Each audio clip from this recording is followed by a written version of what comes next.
Bismillahirrahmanirrahim. Assalamualaikum warahmatullahi wabarakatuh. Alhamdulillahirabbil alamin. Pada hari ini kita bisa berkumpul dalam Zoom meeting untuk memaparkan hasil dari tugas analisis kimia mengenai pengaplikasian titrasi pengendapan dan titrasi redoks pada bidang farmasi. Kami dari kelompok 1 dengan beberapa anggota. Yang pertama ada Dita Fatimah, kemudian Mas Ayu Nur Latifah, Putri Fitriana Hasanah, Rendra Bahdi Fikia, dan juga Muhammad Yusri Hidayat. Untuk pematerian yang pertama, terkait pengaplikasian titrasi pengendapan pada bidang farmasi akan dijelaskan oleh Dita Fatimah. Baik, terima kasih. Yang pertama itu penentuan kadar klorida dalam infus NaCl 0,9% secara argentometrik. Tujuannya menentukan kadar ion klorida dalam infus NaCl 0,9%, suatu produk farmasi penting untuk rehidrasi dan elektrolit. Metode menggunakan metode argentometri dengan titrasi Mohr indikator kromat untuk mengukur kadar klorida. Hasil yang didapatkan kadar klorida sesuai dengan standar Farmakom membuktikan metode ini akurat dan layak diterapkan dalam kontrol kualitas farmasi. Signifikansinya infus NaCl 0,9% adalah produk farmasi steril. Keakuratan kadar ion klorida sangat penting untuk memastikan kestabilan dan keamanan kesediaan. Kelebihan aplikasi langsung ke produk jadi, metode sederhana, ekonomis, dan tidak membutuhkan instrumen kompleks. Keterbatasannya tidak disebutkan validitas parameter, akurasi, presisi, linearitas, keterbatasan pada jenis ion yang dapat dianalisis. Selanjutnya, boleh di next.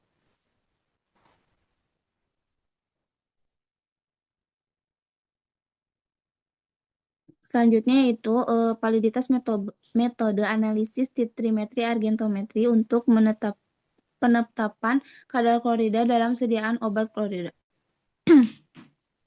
Tujuannya memvalidasi metode argentometri agar dapat digunakan secara sah untuk analisis farmasi. Metode titrasi ion klorida dengan larutan AgNO3 dan indikator kromat. Hasil yang disajikan parameter validitas seperti linearitas, akurasi, presisi, limit deteksi LOD, dan limit kuantifikasi LOQ. Signifikansinya validasi ini penting agar metode dapat digunakan dalam QA atau QC industri farmasi sesuai standar regulasi. Kelebihannya menunjukkan bahwa metode konvensional seperti titrasi bisa memenuhi standar validasi modern. Selanjutnya dikembalikan kepada moderator. Oke, untuk selanjutnya akan dijelaskan oleh Mas Ayu Nur Latifah.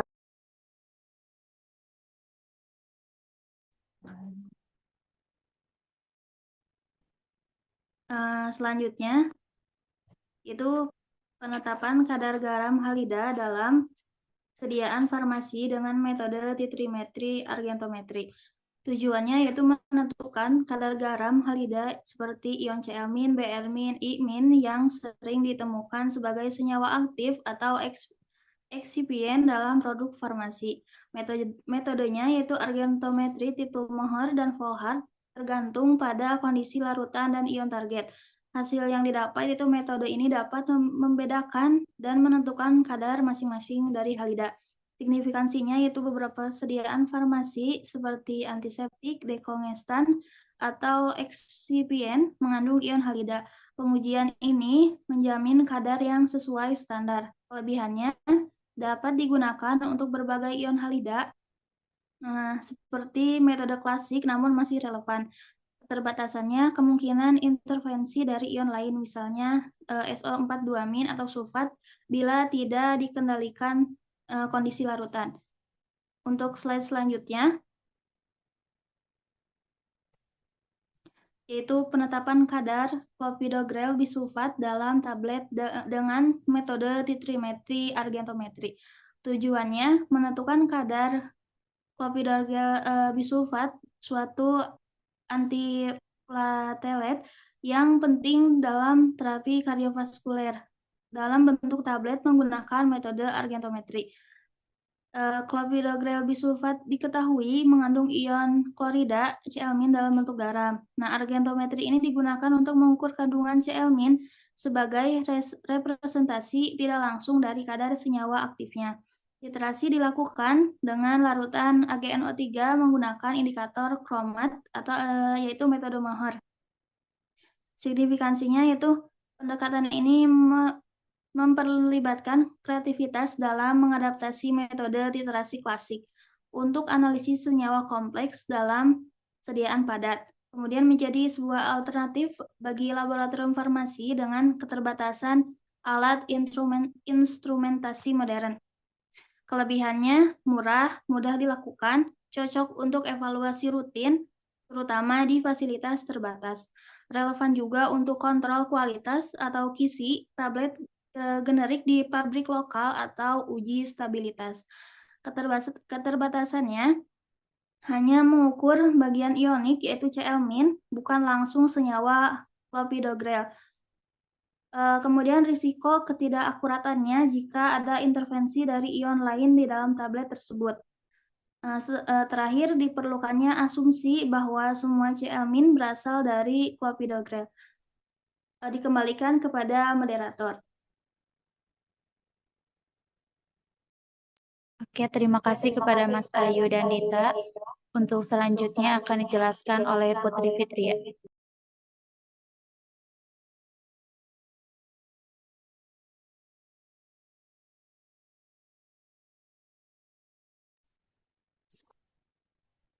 Selanjutnya ada uji kesesuaian metode titrasi. Tujuannya menguji kesesuaian dan validitas metode argentometri untuk penetapan kadar chloramphenicol dalam salep mata. Metodologinya, chloramphenicol mengandung gugus halida atau Cl sebagai bagian dari struktur molekulnya. Dalam proses analisis, salep kemungkinan terlebih dahulu diekstraksi atau dilarutkan sebelum ion halida ditentukan via titrasi AgNO3. Fokus penelitiannya pada uji kesesuaian metode, presisi, akurasi, selektivitas, dan repeability. Signifikansinya, salep mata adalah sediaan steril, sehingga kontrol kualitas sangat krusial. Penggunaan argentometri dalam bentuk sediaan semi padat memperluas cakupan metode titrasi pengendapan. Kelebihannya, pendekatan yang efisien untuk rutin testing produk mata di pabrik farmasi dapat menunjukkan bagaimana metode klasik bisa tetap relevan setelah validasi ketat. Keterbatasannya, matriks salep, lemak, atau minyak bisa mengganggu proses titrasi jika diekstraksi tidak sempurna. Tidak semua Cl dalam senyawa aktif tersedia dalam bentuk bebas untuk reaksi dengan Ag+. Ag+. Validitas hasil sangat tergantung pada kualitas tahap ekstraksi awal. Selanjutnya, pengaplikasian titrasi redox pada bidang farmasi.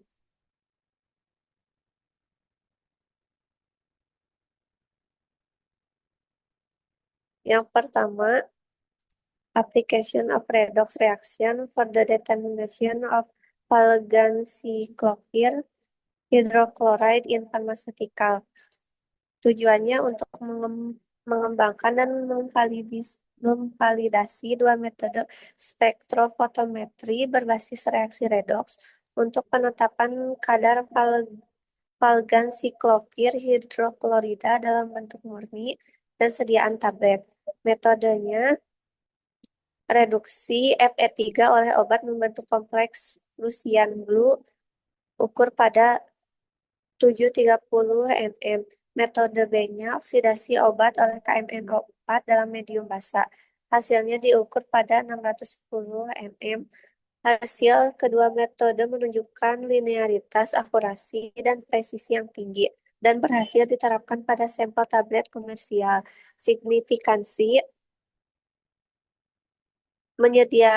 menyediakan metode alternatif yang sederhana, sensitif, dan hemat biaya untuk pengujian mutu obat. Kelebihannya mudah dilakukan, tidak memerlukan instrumen kompleks, validasi menyeluruh. Kekurangannya kurang cocok untuk analisis obat dalam matris biologis seperti darah atau urin. Selanjutnya dikembalikan lagi ke moderator.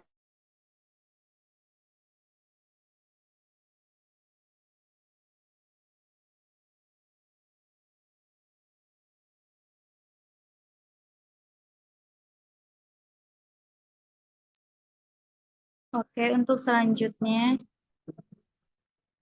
terkait pharmacology and clinical drug candidates in redox medicine. Untuk penulisnya itu ada Ursini, Davis, Maiorino, dan Forman.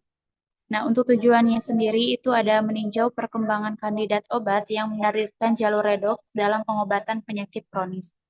Untuk metodenya dengan tinjauan literatur dan analisis studi klinis terkait terapi berbasis redox. Hasilnya, beberapa obat yang menargetkan stres oksidatif telah memasuki tahap klinis, tetapi tantangan masih ada dalam penentuan indikator keberhasilan terapi.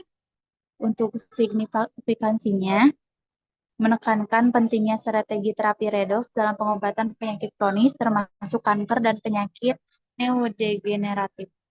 Untuk kelebihannya, ulasan komprehensif menyajikan arah baru dalam farmasi redox.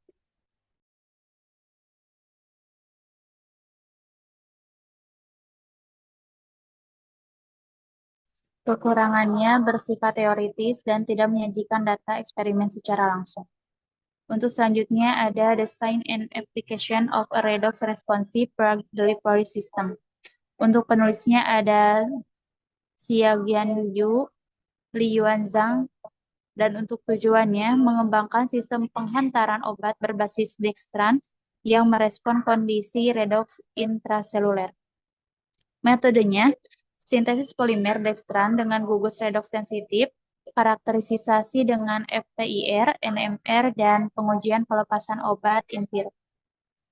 Hasilnya, sistem berhasil melepaskan obat secara selektif di lingkungan reduktif atau tinggi glutathione dengan menunjukkan potensi dalam terapi kanker. Signifikansinya menawarkan sistem penghantaran obat yang cerdas dan terkontrol sesuai kondisi fisiologi sel target. Kelebihannya selektivitas tinggi dan cocok untuk terapi kanker yang presisi. Untuk kekurangannya, di sini studi masih terbatas pada skala laboratorium, yaitu belum diuji pada model hewan ataupun manusia. Untuk selanjutnya akan dijelaskan oleh Muhammad Yusli.